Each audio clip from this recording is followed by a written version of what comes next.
Hi, റോസിലയുടെ പുതിയൊരു വീഡിയോയിലേക്ക് എല്ലാ കൂട്ടുകാർക്കും സ്വാഗതം. എന്നാണ്ട് വിശേഷം? എൻ്റെ കൂട്ടുകാരെല്ലാവരും സുഖമായി സന്തോഷമായിരിക്കുന്നു. ഞാനും സുഖമായി സന്തോഷമായിരിക്കുന്നു. പിന്നെ മഴ എങ്ങനെയുണ്ട്? ഇവിടെ ഇന്നലെ പൊരിഞ്ഞ മഴയായിരുന്നു മക്കളെ. ഭയങ്കര പെരും മഴയും ഇടിവെട്ട് വന്നിട്ട് പേടിയായിട്ട് വേണ്ടല്ലോ. എനിക്ക് ഭയങ്കര പേടിയാണ് ഇടിവെട്ട്. ഇത് കണ്ട എൻ്റെ മക്കളെ കണ്ടോ? ഇടിവെട്ടിൽ വന്നപ്പോൾ പേടിച്ച് വിറച്ചിക്കുക. എന്നെപ്പോലെ പേടി അവർക്കും.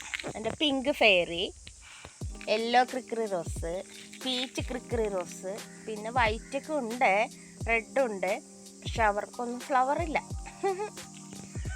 മഴ വന്ന്, ഇടിവെട്ട് വന്ന്, കാറ്റ് വന്ന്, അപ്പോൾ തന്നെ കരണ്ടും പോവും. ടിഷും കരണ്ട് പോവും. പിന്നെ ചില കൂട്ടുകാരുകളൊക്കെ കോമഡി ആയിട്ട് ചോദിക്കും, നിന്റെ വീടിൻ്റെ അടുത്ത് മാത്രം എപ്പോഴും മഴയും കാറ്റും ഇടിവെട്ടും കരണ്ട് പോകലും ഉള്ളാന്ന്. എല്ലായിടത്തും ഉണ്ട് മഴ പെയ്യുമ്പോൾ ഇടിവെട്ട് വരുമ്പോൾ കരണ്ട് പോകൽ. പക്ഷേ അവിടെയെല്ലാം സഡൻലി KCB വന്ന് ശരിയാക്കും. ഞങ്ങളുടെ ഇവിടെ കുറച്ച് ലേറ്റാ മക്കളെ ശരിയാക്കൽ.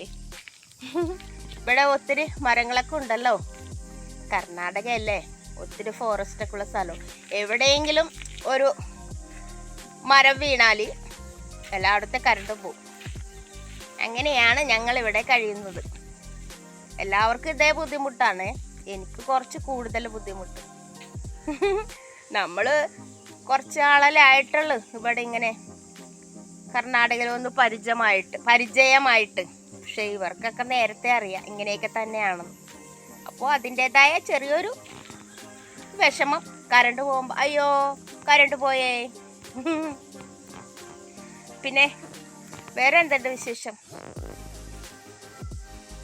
പിന്നെ നമുക്ക് അടുത്ത 30-ാം തീയതിയായി, മാസം തീരാൻ പോകുന്നു. ഏപ്രിൽ മാസവും. ഈ മാസത്തെ വിജയി ആരാണെന്ന് അറിയണ്ടേ? ഗിഫ്റ്റ് വേണ്ടേ? പിന്നെ കഴിഞ്ഞ മാസവും അതിനു മുമ്പും വിജയായവർക്ക് പ്ലാന്റ് കൊടുത്തിട്ടില്ല. കാരണം സ്വപ്നലോകത്തിലെ കൂട്ടുകാർ ഇതുവരെയായിട്ടും കോണ്ടാക്ട് ചെയ്തിട്ടില്ല. എൻ്റെ DTDC കുറച്ച് അകലെയാണ്. കൊറിയർ ചെയ്യാൻ പോകണമെങ്കിൽ ഒരുമിച്ച് പോകാമല്ലോ എന്ന് വിചാരിച്ചാണ് മാർച്ച് മാസത്തെ വിജയിക്കും ഗിഫ്റ്റ് കൊടുക്കാത്തത്. അവർ കോണ്ടാക്ട് ചെയ്യുന്നുണ്ട്. സ്വപ്നലോകത്തെ കൂട്ടുകാരിയാണ്. നല്ല അടി കിട്ടണം. എത്ര സമയവും ഞാൻ പറയുന്നത്. അപ്പോൾ പ്ലീസ് കോണ്ടാക്ട് ചെയ്യുക. അപ്പോൾ നിങ്ങൾക്ക് ഒരുമിച്ച് ഞാൻ ചെടി അയക്കാം. എൻ്റെ അസുഖത്തിൻ്റെയൊക്കെ അറിയാമല്ലോ, എനിക്ക് തനിയെ പോകാൻ പറ്റത്തില്ല. അപ്പോൾ പോകുമ്പോൾ ഒരുമിച്ച് ചെടി അയക്കാമല്ലോ. കേട്ടോ? മനസ്സിലാക്കണം എന്നെ. നിങ്ങളെ ഞാൻ അത്ര എല്ലാവരെയും സ്നേഹിക്കുന്നുണ്ട്. അപ്പം എന്നെയും നിങ്ങൾ മനസ്സിലാക്കണം. പിന്നെ ഒരു കൂട്ടുകാർ ചോദിച്ചായിരുന്നു, ഡൈബാക്ക് വന്നാൽ മഞ്ഞൾപ്പൊടി പ്രയോഗം ചെയ്താൽ ഡൈബാക്ക് കുറയുമോ എന്ന്. ഞാൻ പറഞ്ഞു തരാം. ഡൈബാഗ് ബാധിച്ച ഒരു പ്ലാന്റ്സിനെ രക്ഷിച്ചെടുക്കാൻ മഞ്ഞൾപ്പൊടി കൊണ്ട് പറ്റും. പക്ഷേ ഭയങ്കര പരിശ്രമം വേണം. ഏത് പ്ലാന്റിനാണോ ഡൈബാഗ് ബാധിച്ചത് ആ പ്ലാന്റിനെ മറ്റുള്ള പ്ലാന്റിൽ നിന്നും മാറ്റുക. സ്പ്രെഡ് ആകാതിരിക്കാനാണ്. എന്നിട്ട് ക്ലീൻ ചെയ്യുക. നന്നായി അസുഖം ബാധിച്ച പ്ലാന്റിനെ ലീഫുകളെല്ലാം അടർത്തിക്കളഞ്ഞ് എവിടെയാണോ സ്റ്റാർട്ടിങ് അസുഖം അവിടെ വെച്ച് നല്ലൊരു കത്രികയോ കത്തിയോ ബ്ലേഡോ വെച്ച് കട്ട് ചെയ്യുക. നല്ലതെന്ന് ഉദ്ദേശിക്കുന്നത് അണുവിമുക്തമായതാണ്. ഞാൻ പറയുമ്പോൾ ചിലപ്പോൾ സ്ലിപ്പാകും. നിങ്ങളെല്ലാവരും ക്ഷമിക്കണം കേട്ടോ. ഓക്കെ, ശ്വാസത്തിൻ്റെ 2 കൂട്ടുകാരെ നല്ല ബുദ്ധിമുട്ടുണ്ട്. അത് പോട്ടെ. അപ്പോൾ അങ്ങനെ ക്ലീൻ ചെയ്ത കത്രികയോ കത്തിയോ ബ്ലേഡോ വെച്ച് കട്ട് ചെയ്യുക. എവിടെയാണ് അസുഖം ബാധിച്ചത് അവിടെ അതിൻ്റെ കുറച്ച് മേൽപോട്ട് കയറ്റി കട്ട് ചെയ്യുക. കട്ട് ചെയ്ത് കഴിഞ്ഞിട്ട് അതിൻ്റെ ചുവട് ക്ലീൻ ആക്കുക. ചുവട്ടിൽ എന്തെങ്കിലും നമുക്ക് കിച്ചൺ വേസ്റ്റൊക്കെ ഇട്ടിട്ടുണ്ടെങ്കിൽ അതെല്ലാം ക്ലീൻ ആക്കിയിട്ട് ഞാൻ കാണിച്ചു തരാം. നിങ്ങൾ ഇത് കണ്ടോ? 2 പ്ലാന്റ് നിങ്ങളെ കാണിക്കാൻ വേണ്ടി എടുത്തു വെച്ചതാണ്. ഡൈബാക്ക് ബാധിച്ചു. ഇത്രയും സ്പ്രെഡ് ആകാനായിട്ട് കാരണം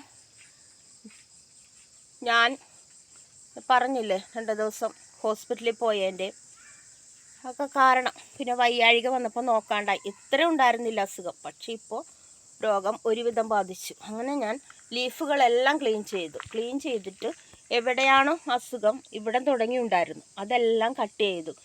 ഇതിൻ്റെ കുറച്ച് മേപ്പോട്ടായിരുന്നു അസുഖം, ഞാനപ്പോൾ അതിൻ്റെ താഴെ വെച്ച് കട്ട് ചെയ്യണം. കാരണം അസുഖം ഇവിടം വെച്ചാണ് തുടങ്ങിയേക്കണമെങ്കിൽ ഇവിടെ വെച്ച് കട്ട് ചെയ്യരുത്, കുറച്ച് ഇറക്കി കട്ട് ചെയ്യണം. എന്നിട്ട് മഞ്ഞൾപ്പൊടി കുഴമ്പ് രൂപത്തിലാക്കിയിട്ട് സാദാ പച്ചവെള്ളം ഇട്ടിട്ട് ഫുള്ള് തേച്ച് കൊടുക്കുക. ഇത് കണ്ട, ചുവട്ടിൽ നിന്ന് തന്നെ തേച്ച് കൊടുക്കുക ഫുള്ള്. കാണുന്നുണ്ടോ നിങ്ങൾ? കണ്ട, ചത്ത ചെടിയെ നമുക്ക് ജീവിപ്പിക്കാൻ പറ്റിയൊന്നുമില്ല, അതൊക്കെ വെറുതെ ചുമ്മാ നമുക്ക് കള്ളം പറയാം. ചത്തുപോയ ചെടിയെ നമുക്ക് മഞ്ഞൾപ്പൊടി വെച്ചും എന്ത് കൊടുത്താലും ജീവിപ്പിക്കാൻ പറ്റില്ല. പക്ഷെ ചാവാറായ ചെടീനെ നമുക്ക് ജീവിപ്പിക്കാൻ പറ്റും, നല്ല ആരോഗ്യമായി തിരിച്ചു കൊണ്ടുവരാൻ പറ്റും. ഞാൻ മഞ്ഞൾപ്പൊടിയാണ് ഇങ്ങനെ തേച്ച് കൊടുക്കുന്നത്. പിന്നെ നിങ്ങൾക്ക് സാഫ് തേച്ച് കൊടുക്കാം. സാഫാണെങ്കിലും ഇങ്ങനെ കുഴമ്പ് രൂപത്തിലാക്കിയിട്ട് തേച്ച് കൊടുക്കാം. മഞ്ഞൾപ്പൊടിയെ ഞാൻ തന്നെ പൊടിച്ച മഞ്ഞൾപ്പൊടിയാണ്, അപ്പോൾ അത് കാരണം കുറച്ച് തരിതരിപ്പുണ്ടായിരുന്നു. അത് കാരണം ഇങ്ങനെ കണ്ട, അധികം അങ്ങോട്ട് പേസ്റ്റ് പോലെ ആയിട്ടില്ല. എന്താ കുഴപ്പമില്ല, ഇങ്ങനെ ആയാലും കുഴപ്പമില്ല. നാളെ വീണ്ടും തേച്ച് കൊടുക്കണം, എല്ലാ ദിവസവും തേച്ച് കൊടുക്കണം. സാഫാണെങ്കിൽ 2 ദിവസം കൂടുമ്പോൾ തേച്ച് കൊടുത്താൽ മതി. മഞ്ഞൾപ്പൊടി ആണെങ്കിൽ ഡെയിലി തേച്ച് കൊടുക്കണം. കാരണം ചെറിയ മഴകളൊക്കെ ഉണ്ടല്ലോ, അപ്പോൾ ചിലപ്പോൾ ഒലിച്ചു പോയാലോ, നമുക്കിതിനെ സുഖപ്പെടുത്തണ്ടേ.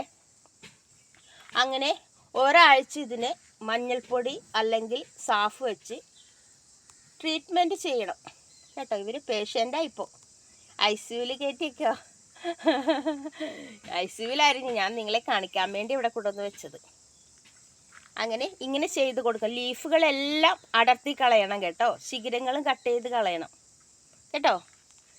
അപ്പോൾ നമുക്ക് ഈ അസുഖം ബാധിച്ച ചെടിയെയും നമുക്ക് നന്നായി നമ്മുടെ സാധാരണ ഉള്ള ചെടിയില്ലേ, സാധാ ചെടിനെ പോലെ നമുക്ക് തിരിച്ചു കൊണ്ടുവരാൻ പറ്റും. എന്ന് വെച്ച് ഒരു ദിവസം ക്ലീൻ ചെയ്ത് ഒരു ദിവസം മഞ്ഞൾപ്പൊടി തേച്ച് വെച്ചിട്ട് ഇടുകിടുക്കേ ചോറും കറിയും എന്നൊക്കെ പറയൂലേ, എന്ന് പറഞ്ഞ പോലെ ആവരുത്. നമ്മൾ ഇതിനെ തന്നെ പിന്തുടരണം. നിരന്തരമായ നമ്മുടെ മഞ്ഞൾപ്പൊടി എല്ലാം നിരന്തരമായ പ്രയത്നത്തിലൂടെ മാത്രമേ ഇതിനെ നമുക്ക് തിരിച്ചു കൊണ്ടുവരാൻ പറ്റുള്ളൂ, അല്ലെങ്കിൽ ഇത് നശിച്ചു പോകും.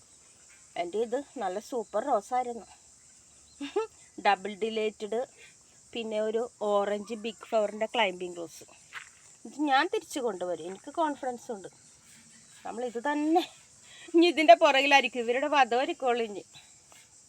അപ്പോൾ ഓക്കെ, അപ്പോൾ ഇങ്ങനെ ചെയ്യണം കേട്ടോ. എന്നോട് ചോദിച്ച കൂട്ടുകാരിയും ഇത് ഇങ്ങനെ റോസുകളൊക്കെ ബാധിച്ചിട്ടുണ്ടെങ്കിൽ നിങ്ങൾക്ക് ഇങ്ങനെ ചെയ്ത് രക്ഷിച്ചെടുക്കാൻ താല്പര്യമുണ്ടെങ്കിൽ നിങ്ങളിങ്ങനെ ചെയ്യണം കേട്ടോ.